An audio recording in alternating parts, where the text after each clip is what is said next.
Okay, so I wanted to do a quick video. I hope it's quick. I probably won't be because this is like the third take I've tried to do of this, and every time I do it, I end up being a little too wordy, as I'm being right now.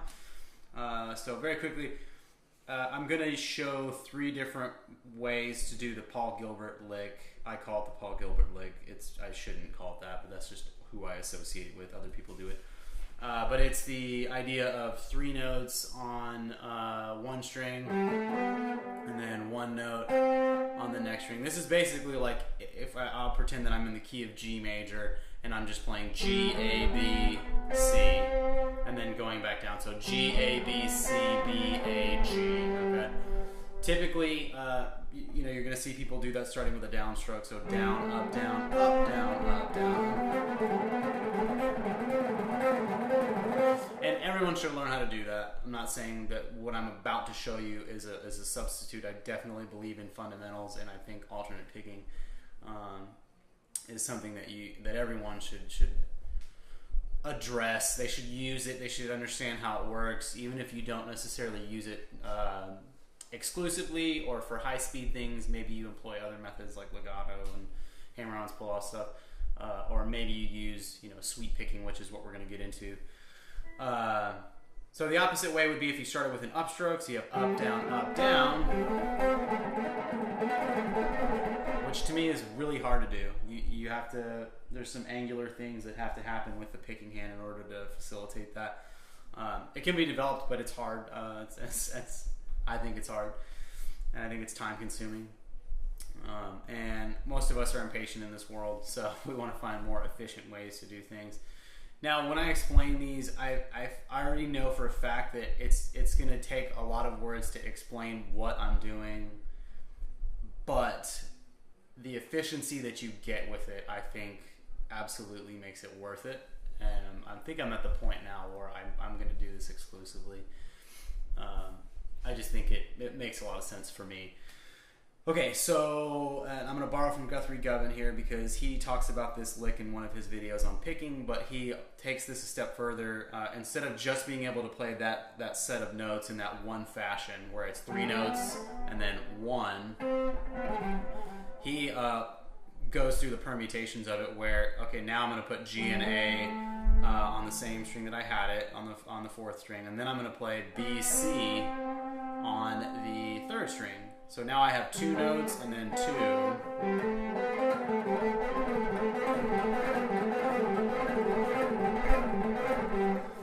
And it's very clean because I don't have to worry about my pick bumping into other strings, but let me explain how I'm picking that. So I'm going down, up, and then I'm using my fingers, so a little hybrid picking here, to play the B. And then I'll go to a downstroke on the C, followed by an upstroke on B. And then, I think, what is that? I go down? Okay, sorry, yeah. So down, up, finger, down, up. See, that's where the sweep element comes in. So this is technically Swybrid picking because it's mixing up sweep picking and hybrid picking. So you get down, up, finger, down, up. And what's the next pick stroke that sets us up to use? It's a downstroke, which means that this is cyclical, which is what you want. So again,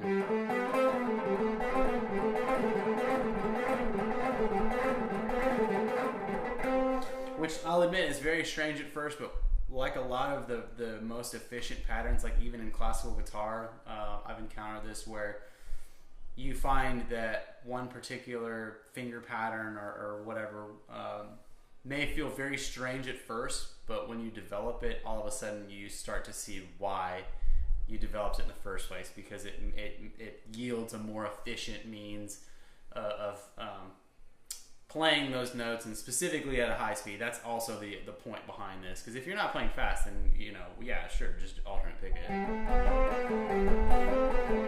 But if you're trying to move a little bit, then that's a really good way to do it. So far we have the first pattern. Sorry. And the way that I'm doing that one with it is just to use a finger. So it's down, up, down, finger, and then down, up. cool thing with that is even if you start with an upstroke, like if you're playing and you're in the middle of an improvisation and then you happen to find yourself playing that pattern and you start with an upstroke, well, good news, it still works. Up, down, up, finger, and then that sets you to go down, up, which means that you'll switch back to the original way of down, up, down, finger, down. This is very clean too because you don't have to worry about, like if you're doing the outside one, you might have this situation happen where you go down, up, and that upstroke that you do may end up swiping through an additional string, which can kind of muddy the notes a little bit. So this takes it and avoids that completely. And it makes it very nice. Okay, so that was one. Here's the next one. And then the last one would be if you started with one note and then did three notes. So now I've got G on the fourth string, and then I'm doing the A, B, C on the G string. And this one's pretty cool.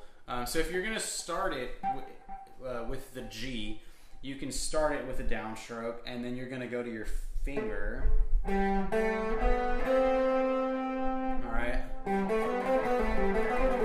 Yeah, you'd have to do it that way. Okay, so it'd be down, finger, down, up, down, up. And this is where it gets interesting, because I just did an up, and that means I'll use a sweep stroke to go up again. So let me just recap that. So down, finger, down, up, down, up, up. And this is why this is cool, because I go back to finger here, and then I can cycle it. So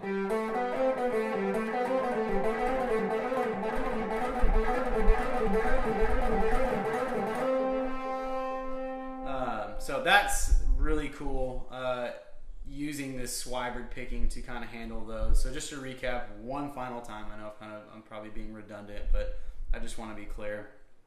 First one, three notes on one string, one note on the next string, which will be done with a downstroke first.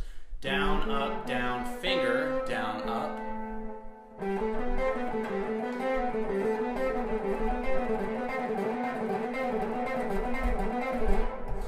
The next one, we're going to move that third note onto the second string, so we'll have two notes, G, A, then we'll change to the third string and play B, C, D.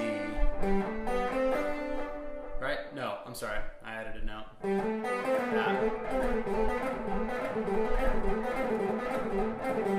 And the final one, one note and then three.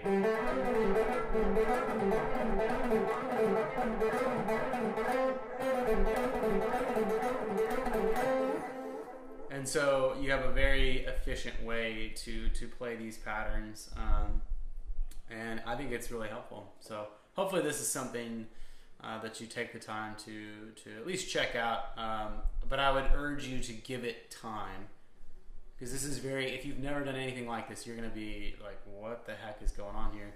Why would I do this? It's just so much easier to just go down, up, up. But there's issues that can happen within the down and ups exclusively when you start to go faster, that you can be clipping other strings, you can get messy with it. So I think I'm at the point where I'm just going to kind of focus on developing those. So hopefully this is helpful. Peace.